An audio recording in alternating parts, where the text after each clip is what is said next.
Primeira carta do apóstolo João, capítulo 5, versículo 18 ao 21.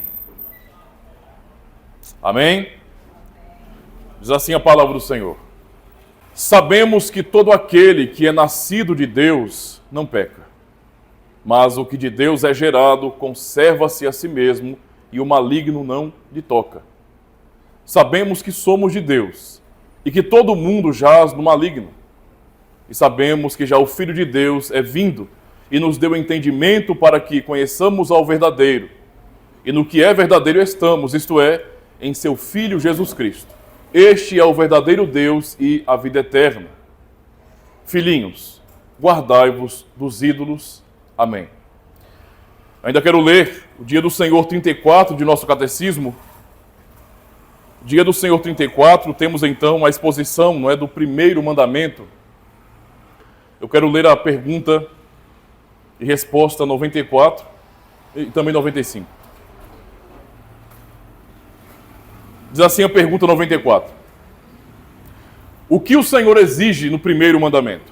Resposta: que por amor à minha salvação, devo evitar e fugir de toda a idolatria, feitiçaria, superstição e invocação a santos ou outras criaturas. Devo corretamente conhecer o único e verdadeiro Deus, confiar somente nele, submeter-me a ele em toda a humildade e paciência e esperar todo o bem somente dele. Também devo amar, temer e honrar a Deus de todo o meu coração.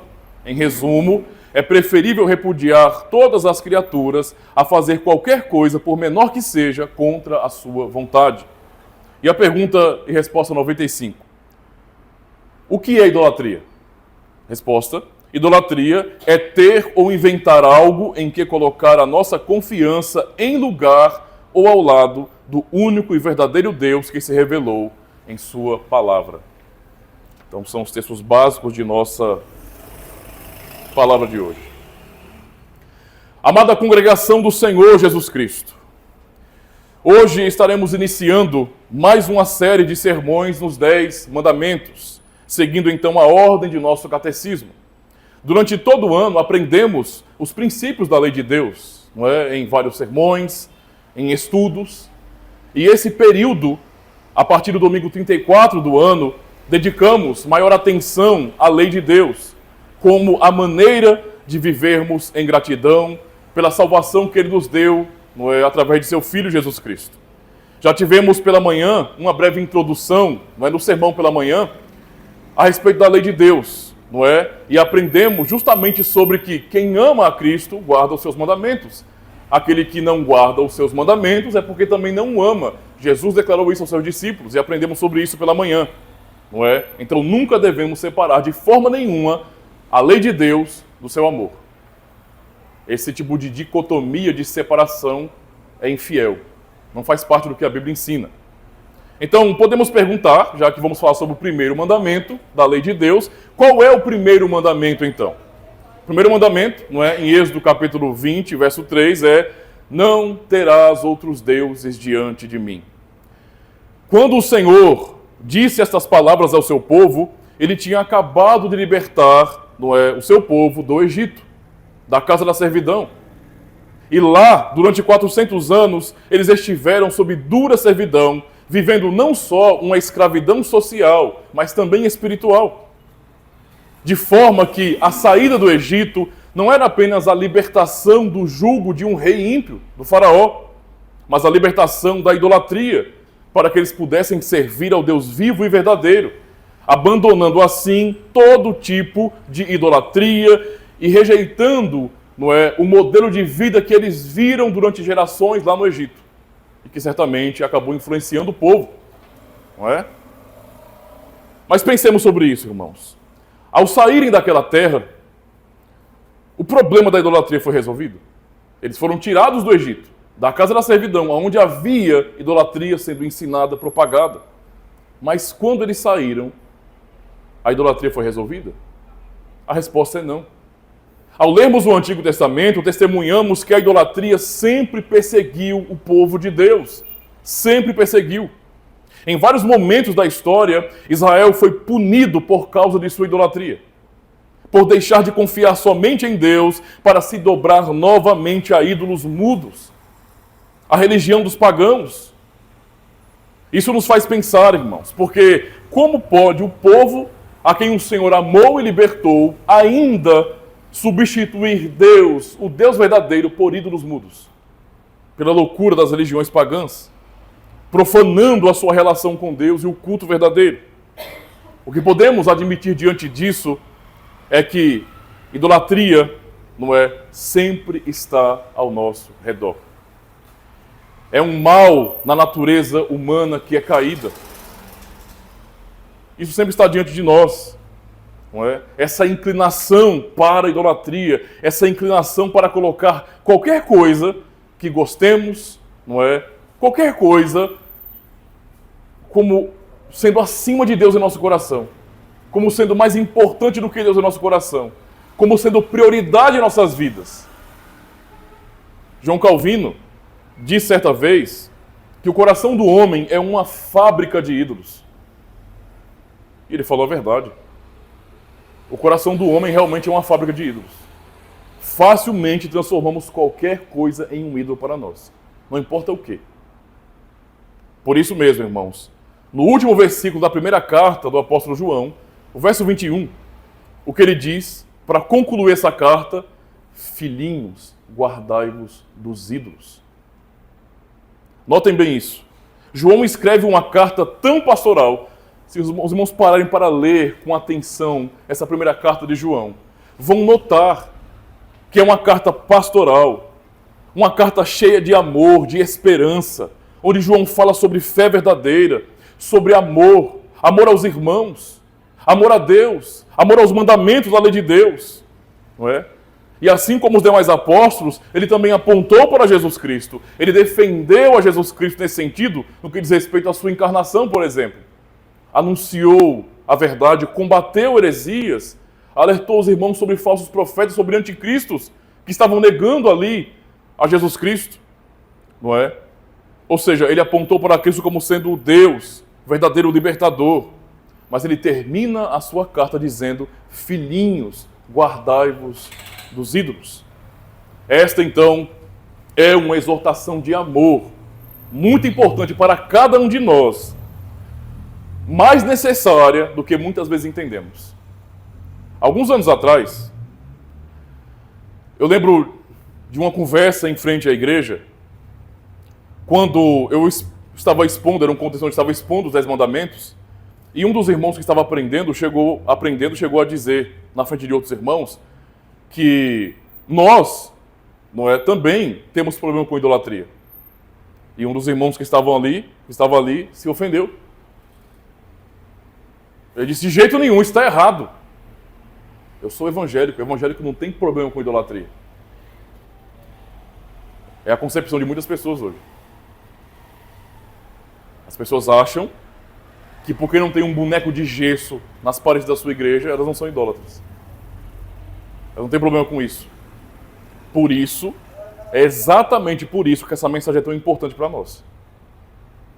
A mensagem, não é, de fidelidade a Deus, ensinada na carta de João, é direcionada justamente àqueles a quem Deus libertou da idolatria. No verso 18 lemos: sabemos que todo aquele que é nascido de Deus não peca, mas o que de Deus é gerado conserva a si mesmo, e o maligno não lhe toca. Assim como Israel foi liberto no passado, Deus também nos libertou. Assim como Israel foi tirado do Egito e levado para Canaã, Deus nos tirou de uma realidade diferente, nos transportando para outra. Aprendemos em Colossenses 1, verso 13, ele nos libertou do império das trevas e nos transportou para o reino do Filho do seu amor. O cristão genuíno tem esta identidade. Todo cristão genuíno, sabe o que ele é? Todo cristão genuíno, um ex-idólatra. Essa é a identidade de todo cristão. Ex-idólatra. Por isso João afirma que quem é nascido de Deus, isto é, quem é regenerado, quem tem nova vida em Cristo, não é? Não peca. Não peca, não no sentido de tornou-se perfeito a partir daquele momento. Não peca no sentido de que não vive mais na escravidão do pecado. Não é mais aquilo que é natural, que é normal. Ele peca todos os dias, mas não é escravo do pecado, porque há a obra de Cristo sobre ele, a ação do Espírito Santo sobre ele, é uma nova vida em Cristo. Então, tal pessoa não é mais escrava do pecado. Por isso que João fala assim. Quem foi liberto, como João afirma, conserva-se a si mesmo, isto é, luta contra o pecado. O que cristãos são? Nós somos chamados na Bíblia de santos. É porque somos perfeitos? Estamos longe disso. Totalmente longe. Mas é porque Deus nos santifica em Cristo. E nos chama para lutarmos contra nós mesmos, contra os nossos próprios pecados. Então, há uma mudança real, uma nova vida. Uma vida de amor por essa libertação que recebemos, demonstrada como ele nos ensina no verso 3 e 4 desse capítulo 5. Ele diz: nisto conhecemos que amamos os filhos de Deus, quando amamos a Deus e guardamos os seus mandamentos. E o verso que eu li pela manhã também, o verso 3, porque este é o amor de Deus, que guardemos os seus mandamentos, e os seus mandamentos não são pesados. Isso é muito importante para nós, irmãos. Para termos uma compreensão correta da lei de Deus, pois muitos separam a lei de Deus do seu amor ou da sua graça. E isso, na verdade, é um absurdo. Nós aprendemos pela manhã, na pregação, que não se separa essas coisas. Não podemos separar o amor da lei, porque a lei tem como base o amor. É amar a Deus e amar ao próximo. É assim que a lei se cumpre.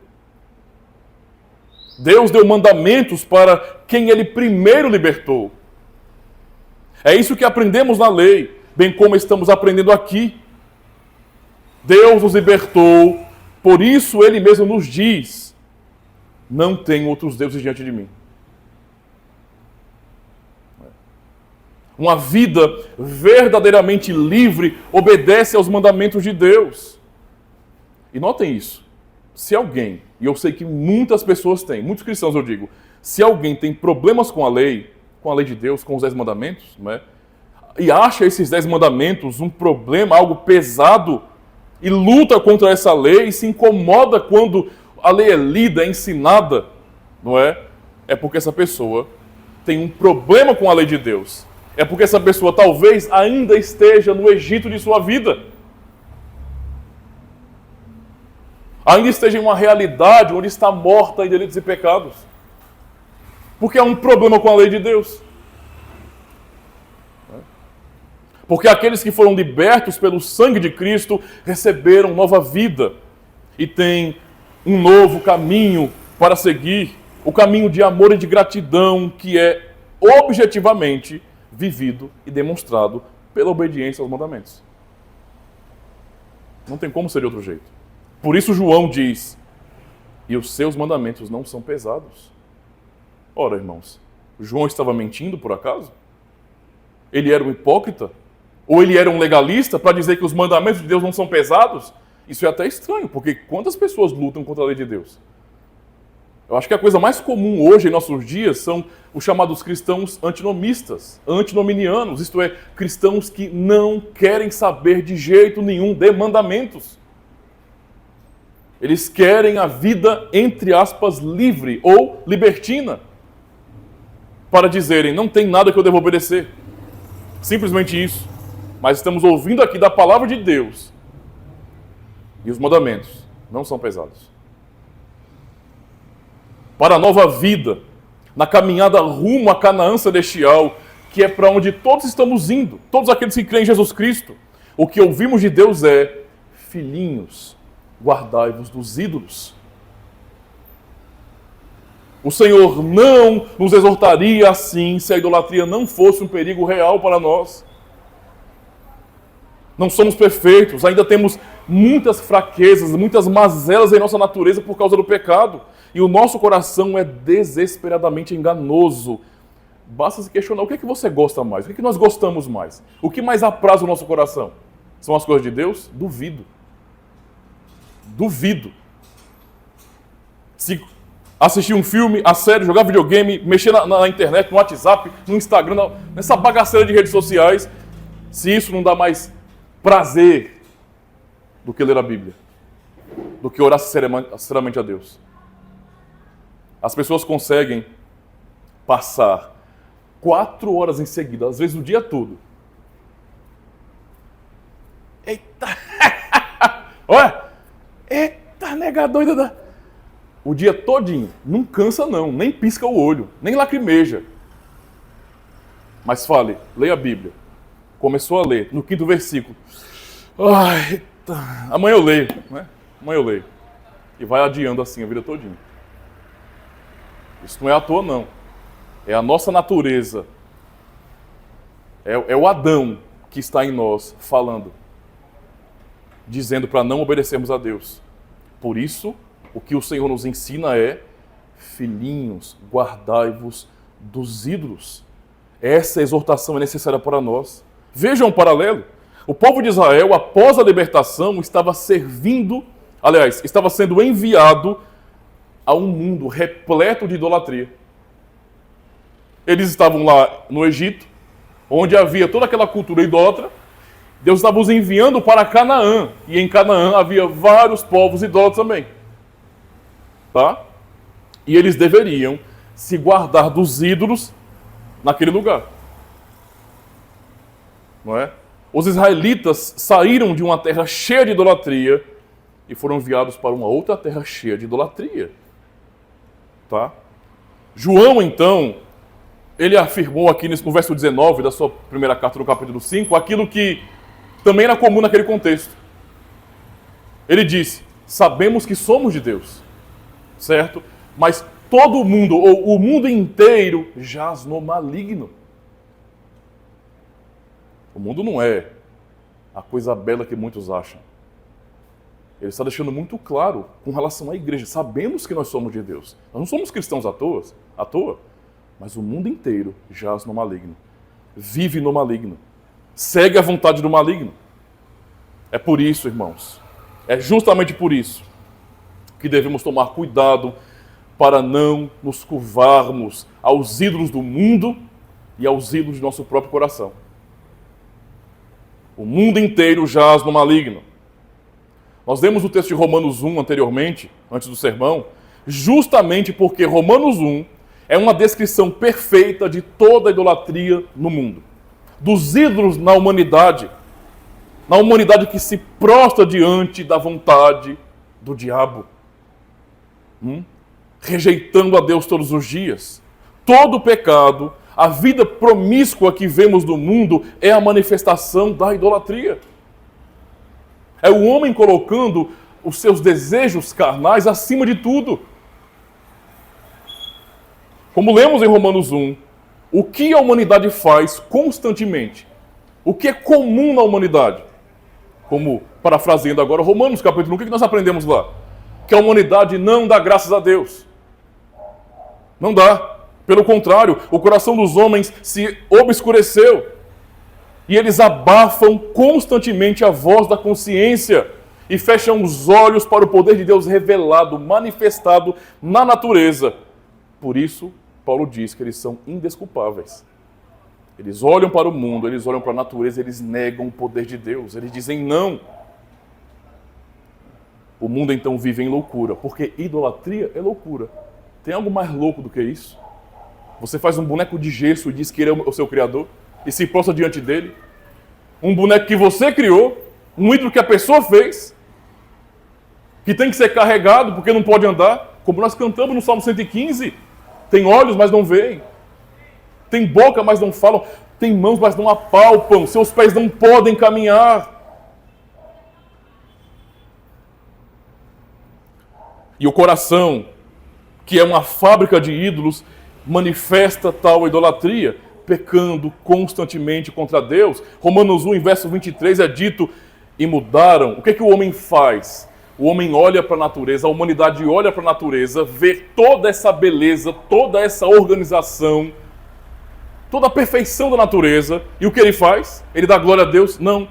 e mudaram a glória do Deus incorruptível em semelhança da imagem de homem corruptível e de aves e de quadrúpedes e de répteis. É isso que o ser humano faz. Como também lemos no verso 25, eles mudaram a verdade de Deus em mentira e adoram. É o que eles fazem. Eles adoram e servem a criatura no lugar do Criador. Ou seja, é um processo que o mundo vive de substituição. Onde eles deixam a Deus. Eu não quero saber desse Deus que os cristãos pregam. Eu não quero saber desse Deus da Bíblia. Não, eles substituem. Eles abraçam a si mesmos, suas filosofias, os seus próprios ídolos. Na pergunta 95, no nosso catecismo é dito, o que é idolatria? E qual é a resposta? Idolatria é ter ou inventar algo em que colocar a nossa confiança. Em lugar, ou seja, é uma substituição, em lugar ou ao lado do único e verdadeiro Deus que se revelou em sua palavra. Se eu coloco qualquer coisa acima de Deus, se eu confio em qualquer coisa, até em mim mesmo, mais do que eu confio em Deus, ou coloco algo ao lado dele, é Deus e mais alguma coisa, eu sou um idólatra. Está vendo que só ter boneco de gesso não é o problema? Está no nosso coração, irmãos. Este é o mundo que vivemos. E a realidade da idolatria do mundo, ela é tão clara, tão gritante, que muito tempo atrás, Deus exortou Israel dizendo, não terás outros deuses diante de mim. Como João disse às primeiras igrejas, e como nós ouvimos também hoje, filhinhos, guardai-vos dos ídolos. Mas não devemos nos enganar. A idolatria se manifesta não somente na confecção desses ídolos, imagens religiosas de pau, de pedra, de prata, de ouro. Não. Se fosse assim, somente as religiões, não é, pagãs, que têm seus ídolos, suas imagens, ou então certas tradições cristãs que insistem em abraçar imagens, só eles seriam idólatras. Mas não é assim. A idolatria se manifesta no estilo de vida mundano, na maneira como as pessoas entendem a vida, naquilo que o ser humano busca, seus sonhos, seus desejos. É lá que a idolatria se manifesta. O que você está buscando? Se manifesta na cultura, na música, nas artes em geral, nas filosofias humanas. Quando o homem se exalta, quando o homem exalta a sua própria mente acima de tudo. Nas ciências, que nega o poder de Deus e adora um ídolo chamado acaso. Ainda que isso não tenha o menor sentido. A idolatria se manifesta nas ideologias políticas, está em tudo, irmãos. Em tudo. Se manifesta em nazismo, em fascismo, em comunismo, em socialismo, em bolsonarismo, em lulismo, em feminismo, em tudo isso aí. Né? Se manifesta na revolução sexual, ideologia de gênero e em tudo aquilo que é contrário à lei de Deus. Ali está manifestada a idolatria. E tantos que não têm um bonequinho de gesso ou um crucifixo, tantos apoiam tais ideais. E se dizem cristãos. Tudo isso o homem faz em nome dos ídolos do seu próprio coração. Eles são dominados por impulsos feitos animais. Me deu vontade, eu faço. É simples assim. Por isso que tão facilmente xingam, esculhambam. Nós não somos animais, irmãos. Ó, o Senhor nos deu cuca. É para pensar. Se pudermos definir o que é a humanidade, poderíamos dizer abertamente: a humanidade é a comunidade dos idólatras, porque essa é a realidade. E nós estamos aqui, vivemos neste mundo rodeado de mal. E não adianta fugirmos, por exemplo, para o isolamento social. Não adianta. Já tentaram antes. Para vivermos, de repente, nas montanhas, ou nos mosteiros, sendo monges, nada disso vai adiantar. Os ídolos nos encontrarão lá. nem que venhamos nos esconder numa caverna, nos tornarmos uma igreja underground, ficarmos debaixo da terra, os ídolos nos encontrarão lá. Se quisermos criar um tipo de comunidade cristã isolada da sociedade, o mundo está mal demais. Misericórdia, como o mundo está. Daqui um pouco eu vou ter que andar com os olhos vendados, porque não há mais respeito, pudor em nada. Então vamos juntar aqui todo mundo e vamos para o mato. Vamos fazer uma comunidade no mato. Não vai adiantar. Os ídolos nos perseguirão, eles chegarão até lá. Deus enviou Israel para Canaã, onde havia idolatria. Cristo nos enviou ao mundo, onde há idolatria, para que brilhemos no mundo. Não dá para fugir não, filho. Só tem um caminho, é honrar a Cristo. É honrar a Cristo. E Ele nos manda essa mensagem de amor. Para que tenhamos cuidado, é o Senhor quem diz a nós, a cada um de nós, filhinhos, guardai-vos dos ídolos. Portanto, devemos confiar na palavra do Senhor e olharmos para os seus mandamentos como uma grande bênção em nossa vida. Não como uma prisão, muito pelo contrário, mas como uma bênção real que Ele nos dá. Pois tais mandamentos nos ensinam a viver a verdadeira liberdade. O escravo, irmãos, não é aquele que está dizendo não ao pecado. O escravo não é o cristão que diz eu vou para o culto, eu vou adorar a Deus, eu vou servir a Deus. Esse não é o escravo. Os escravos verdadeiros estão lá fora rindo de quem é livre e eles nem percebem. Eles riem dos cristãos, riem do jovem cristão, riem de casais cristãos. Eles acham que eles são livres, mas é totalmente o contrário. Vivem como animais baseados em impulsos de sua própria carne. A lei nos ensina a viver em verdadeira liberdade. Cristo nos libertou e nos deu uma maneira de viver livre. Foi por isso que Ele nos deu os mandamentos. O que diz a pergunta 94 do nosso catecismo? O que Deus exige no primeiro mandamento? E a resposta, que por amor à minha salvação, observe a motivação, por amor à minha salvação, devo evitar e fugir de toda a idolatria, feitiçaria, superstição, invocação aos santos e a outras criaturas. Como isso acontece no seio cristão, no arraial cristão. É sério, nosso Brasil é um país de cristãos supersticiosos. Supersticiosos. E o pior, essas pessoas, elas realmente acreditam nessas superstições, mas começam a questionar a Bíblia.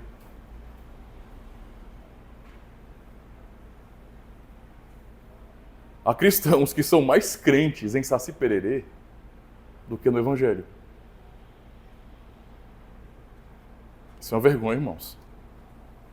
Continuando aqui a resposta, e que devo reconhecer corretamente o único Deus verdadeiro. É isso que o primeiro mandamento exige de nós. Não terás outros deuses diante de mim. Eu devo conhecer de maneira correta o único Deus verdadeiro. De maneira correta. Não é de maneira distorcida, não. Olha aí a importância, por exemplo, de ensino fiel da Bíblia em uma comunidade cristã. Olha o mal que um líder, um pastor preguiçoso, que não estuda de verdade, que não dedica a sua vida em aprender a palavra para ensinar ao povo, o que ele leva as pessoas a fazerem, a entenderem. Deus de maneira errada. Confiar somente nele, submeter-me a ele em toda a humildade e paciência. Se eu confio em Deus, eu tenho que esperar nele. Não é? Só dele esperar todo o bem. E que devo amar, temer e honrar com todo o meu coração. E aí é concluído aqui em resumo. É preferível. É isso que Deus exige no primeiro mandamento. Não tenham outros deuses diante de mim. É preferível repudiar a todas as criaturas a fazer qualquer coisa, mínima que seja, contra a sua vontade. O cristão deveria não ter medo de falar isso, que eu vou dizer agora. Se eu tiver que escolher entre vocês e o meu Deus, eu estarei com o meu Deus. Não importa se é família, se é amizade, não é? Se é o seu amor platônico, nada pode ficar entre eu e o meu Deus. Ele ordenou isso no primeiro mandamento. Não tenham outros deuses diante de mim. Ele está acima de tudo. Tudo. Nisso, irmãos, aprendemos qual é a verdadeira motivação para não nos dobrarmos diante de ídolos. A motivação que o Senhor nos dá é justamente a gratidão. Deus diz, não terás outros deuses diante de mim, mas antes Ele mesmo disse, eu sou o Senhor teu Deus, que te tirei da terra do Egito, da casa da servidão. Como ouvimos hoje, filhinhos, guardai-vos dos ídolos. A base para esta ordem do Senhor, este mandamento é o seu amor, demonstrado em Jesus Cristo. É a obra de seu Filho, esta é a base para este mandamento. Ele libertou um povo e então lhe deu uma lei. Ele nos chamou pelo Evangelho para depois nos ensinar a viver para a sua glória. Este é um mandamento para nós, irmãos. Como lemos, versos 9 e 10, 1 de Pedro 2, versos 9 e 10. Mas vós sois a geração eleita, o sacerdócio real, a nação santa. Veja, Pedro está chamando cristãos espalhados pelo mundo, e não uma nação de verdade, em termos de território.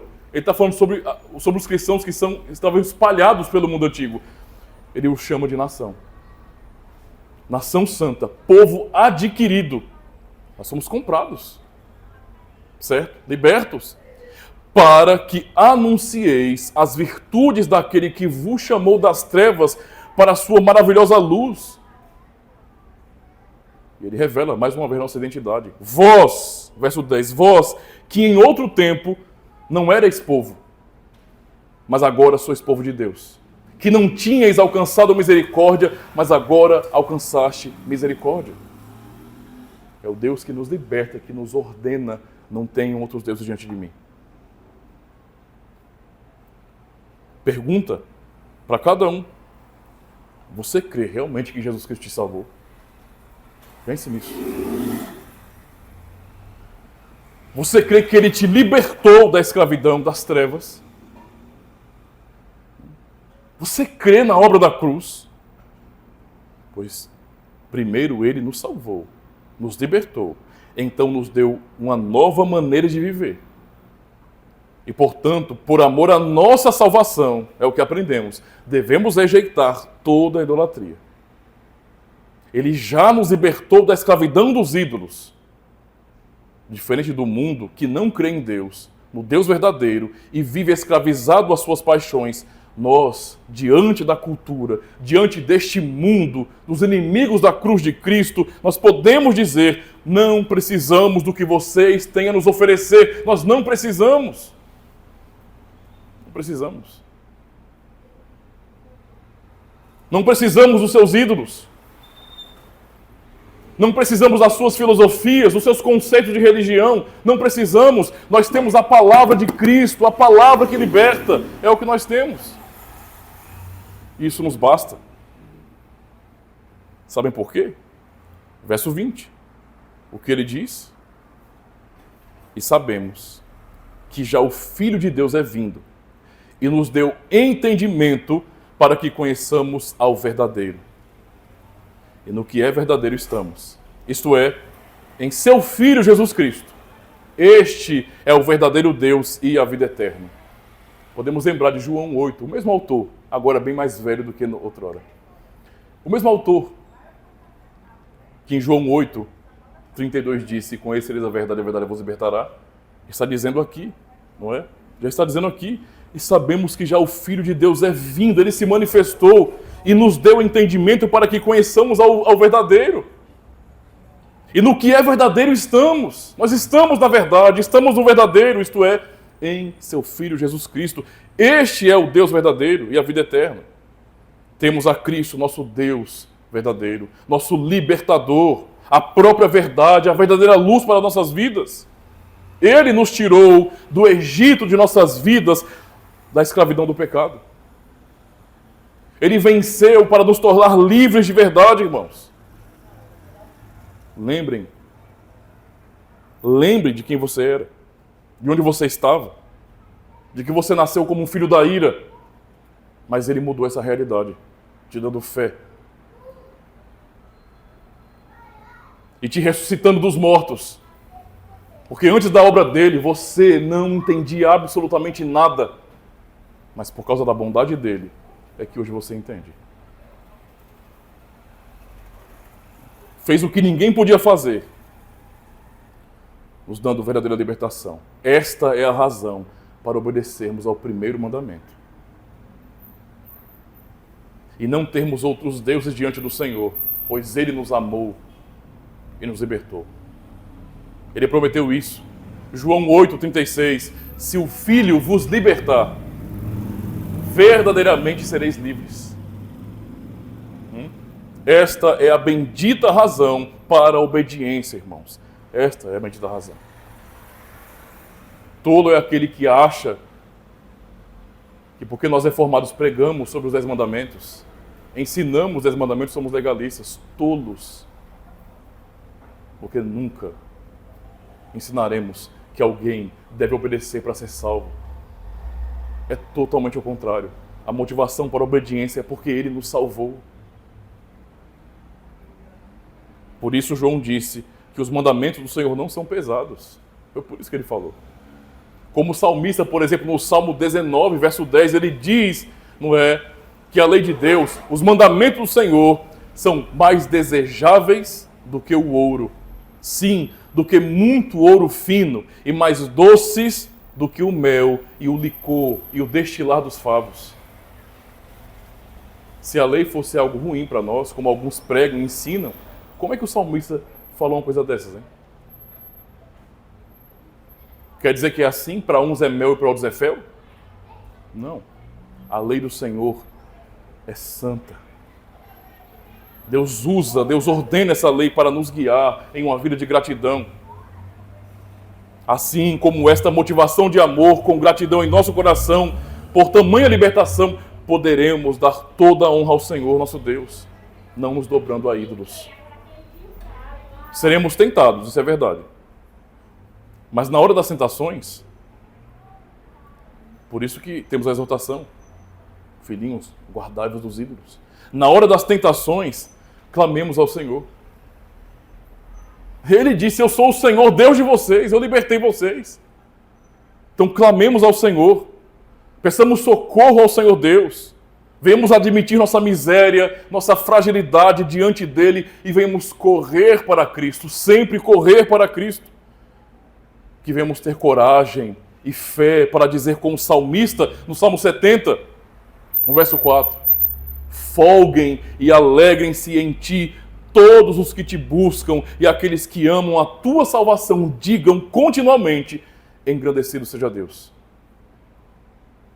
Assim, dia após dia, assistidos pela graça de Deus, coloquemos a Deus em primeiro lugar em nossas vidas, porque só há um Deus, o Todo-Poderoso. Amém?